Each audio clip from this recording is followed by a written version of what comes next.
Hi hello, मी मृणाल. नमस्कार. Mrinal cooking चॅनलमध्ये आपल्या सर्वांचं मनापासून स्वागत. तुम्ही आंब्याचं लोणचं घातलं का? जेव्हा तुम्ही आंब्याचं लोणचं घालता तेव्हा आंब्याचं एक छान असं उपवासाचं गोड लोणचं पण घालता येतं. नेहमी आपण लिंबाचंच गोड लोणचं घालतो. आज मी दाखवते आहे कैरीचं उपवासाचं गोड आणि तिखट असं, आणि कैरी आंबटच आहे म्हणजे गोड तिखट आंबट असं उपवासाचं लोणचं. मंडळी, हे अगदी कमी साहित्यात होणारं लोणचं आहे. इथं मी 2 कैऱ्या घेतलेल्या आहेत. ह्या अर्धा किलो आहेत. ह्या कैऱ्यांचा गर किती होतोय त्या प्रमाणात आपल्याला साखर घ्यायची आहे. चवीप्रमाणे मीठ घेतले, लाल तिखट घेतले. इथं साधं लाल तिखट आणि काश्मीरी लाल तिखट मिक्स केलेलं आहे आणि जिरेपूड घेतलेली आहे. मिठाच्या पाण्यात कैऱ्या स्वच्छ धुवून घेतलेल्या आहेत आणि मी त्याच्या आता फोडी करून घेणार आहे. तुम्ही फोडी मोठ्या करा, बारीक करा, कशा पण करा. त्या आपल्याला थोड्याशा 10 मिनटं जरा वाळवायच्या आहेत आणि नंतर त्या मिक्सरमधूनच काढायच्या आहेत. त्यामुळे फोडी लहान मोठ्या कशाही केल्या तरी चालतील. मी आता फोडी करून घेते आहे. हे बघा, मी इथे अशा फोडी करून घेतल्या आहेत. आता इथं एक 10 मिनटं मी या पंख्यावर जरा वाळवून घेणार आहे. कैरीच्या फोडी आपल्या थोड्या पंख्याखाली 10 मिनटं ठेवून झालेल्या आहेत. त्या आता मी मिक्सरमध्ये घालते, आणखीन बारीक दळून घेते. तुमच्या लक्षात आलं असेलच, मी क्रश्ड लोणचं करते.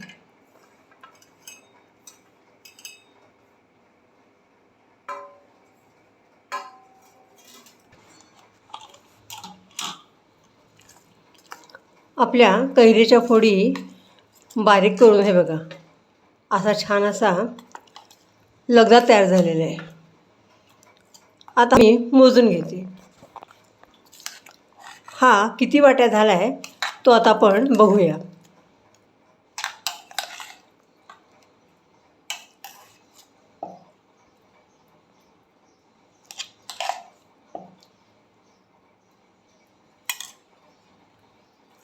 एक वाटी,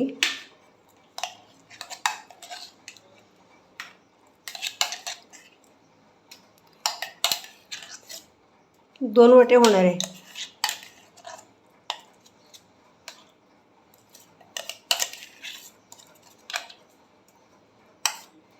इथं हाताने काढून घेते.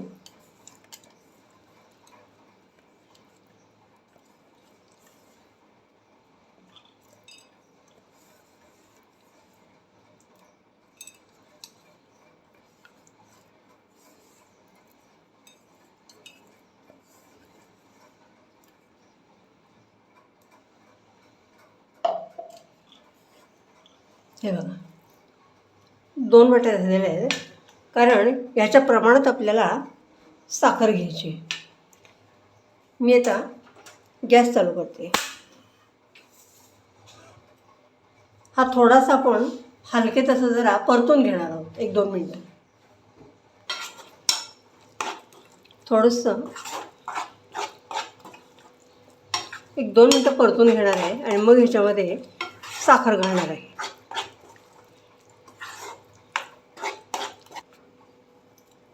दोन वाट्या आपला खीस आहे. आता मी 2.25 वाट्या जवळजवळ साखर घालते आहे. कैरी आंबट आहे त्यामुळं एवढी लागेल. साखर आपल्याला एवढी लागणार आहे.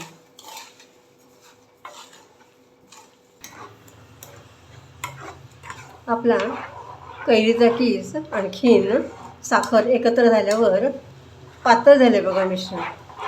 आता त्याचं आपल्याला हलवून थोडंसं दाट करून घ्यायचं. आपण साखरांबा करतो का नाही तसं दाट करून घ्यायचं आहे आणि मग त्याच्यामध्ये आपल्याला मसाले घालायचे.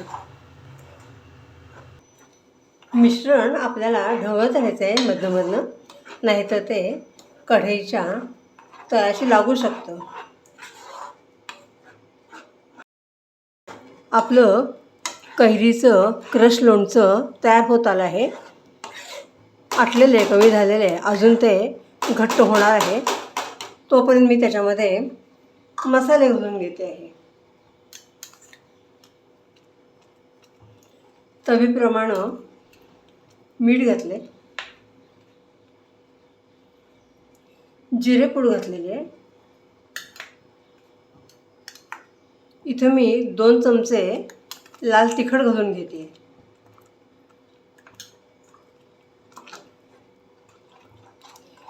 तिखटाचं प्रमाण, जिरेपूड हे सगळं तुम्ही तुमच्या मर्जीप्रमाणे घाला.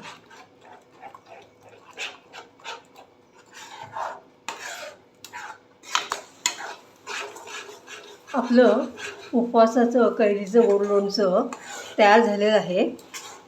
मी आता गॅस बंद करते, कारण थोडंसं ते गार झाल्यावर अजून घट्ट होणार आहे. लोणचं मी बाउलमध्ये काढून घेते आहे. बघा रंग किती छान आलेला आहे आणि चवीला तर अप्रतिमच होणार आहे. नेहमीच लिंबाचं लोणचं खाण्याऐवजी कधीतरी आपल्याला उपासाला कैरीचं गोड लोणचं पण छान लागेल. वरीचे तांदूळ, खिचडी, थालीपीठ कशाबरोबरही तुम्ही याचा आस्वाद घेऊ शकता.